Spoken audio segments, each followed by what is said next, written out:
দিল্লি এবং ঢাকার সম্পর্ক সহজ হচ্ছে না যে সকল কারণে। মাত্র ৩ মাস আগেও যে দ্বিপাক্ষিক সম্পর্ককে দুই দেশের নেতা, মন্ত্রী এবং কর্মকর্তারা অহরহ সোনালী অধ্যায় বলে উল্লেখ করতেন, সেই ঢাকা বা দিল্লির পারস্পরিক কূটনীতিতে এখন এক ধরনের অস্বস্তিকর শীতলতা বিরাজ করছে। বাংলাদেশে নতুন অন্তর্বর্তী সরকারের প্রধান উপদেষ্টা হিসেবে মোহাম্মদ ইউনূস দায়িত্ব নেয়ার পর ১০০ দিন অতিক্রান্ত হলেও ভারতের প্রধানমন্ত্রী নরেন্দ্র মোদির সঙ্গে তার এখনও মুখোমুখি দেখা হয়নি। সেপ্টেম্বরে নিউ ইয়র্কে জাতিসংঘের সাধারণ পরিষদের অধিবেশনের সময় বাংলাদেশ এমন একটি বৈঠকের প্রস্তাব দিলেও ভারত তা এড়িয়ে যায়। এই সময়ের মধ্যে দুই দেশের বর্তমান প্রধান নেতাদের মধ্যে মাত্র একবার ফোনে কথা হয়েছে। তবে ভারতের মতে সেই আলোচনাতেও রয়েছে মূল গুরুত্ব পেয়েছে বাংলাদেশি হিন্দুদের উপর নির্যাতনের প্রসঙ্গ। ফলে এই টেলিফোন আলাপও ভারতের দিক থেকে একটি অভিযোগের সুরে সীমাবদ্ধ ছিল।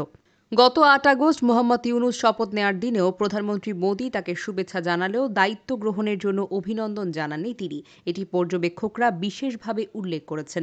নিউ ইয়র্কে ভারতের পররাষ্ট্রমন্ত্রী এস জয়শঙ্কর এবং বাংলাদেশের পররাষ্ট্র উপদেষ্টা তৌহিদ হোসেনের মধ্যে একটি সংক্ষিপ্ত বৈঠক ছাড়া দুই দেশের মধ্যে এখনও কোনো শীর্ষ পর্যায়ে যোগাযোগ হয়নি। ভারতের পক্ষ থেকে বাংলাদেশের সঙ্গে যোগাযোগের দায়িত্ব এখন ঢাকায় নিযুক্ত রাষ্ট্রদূত প্রণয় কুমার ভার্মা পালন করছেন, যা কূটনৈতিক সম্পর্ক স্কেল ডাউন করার ইঙ্গিতটি বহন করছে। এর পাশাপাশি আরও কয়েকটি ঘটনা গত ৩ মাসে ঘটেছে, যা দেখে ধারণা করা যায় দিল্লি এখনও বাংলাদেশের নতুন সরকারকে পুরোপুরিভাবে বিশ্বাস করতে পারছে না।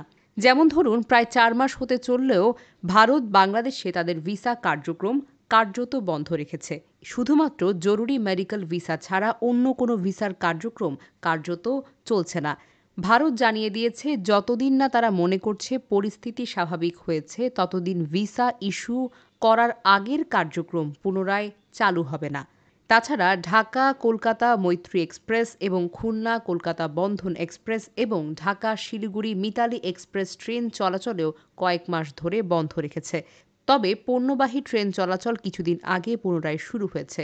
ভারতের রাষ্ট্রায়ত্ত এবং বেসরকারি সংস্থাগুলোর বেশ কিছু অবকাঠামো প্রকল্পেও গত জুলাই আগস্ট থেকে থমকে আছে। এমনকি আদানি পাওয়ার সহ বিভিন্ন সংস্থা বকেয়া অর্থ না পেয়ে বাংলাদেশে বিদ্যুৎ সরবরাহ কমিয়ে দিয়েছে। গত ১০০ দিনে ভারতের পররাষ্ট্র মন্ত্রণালয় বন্যার পানি ছেড়ে দেওয়া কিংবা দুর্গাপূজার মণ্ডপে হামলার মতো বিষয়গুলো নিয়ে একাধিকবার প্রকাশ্যে বিবৃতি দিয়েছে, যাতে স্পষ্টভাবে বাংলাদেশ সরকারের সমালোচনা ছিল। এই ধরনের পরিস্থিতি বিগত ১৬ থেকে ১৭ বছরে দেখা যায়নি। এতে বোঝা যায় বাংলাদেশের নতুন অন্তর্বর্তী সরকারের সঙ্গে একটি কার্যকর সম্পর্ক গড়ে তুলতে দিল্লি এখনও দ্বিধান্বিত। দেশজগৎ ডেস্ক নিউজ।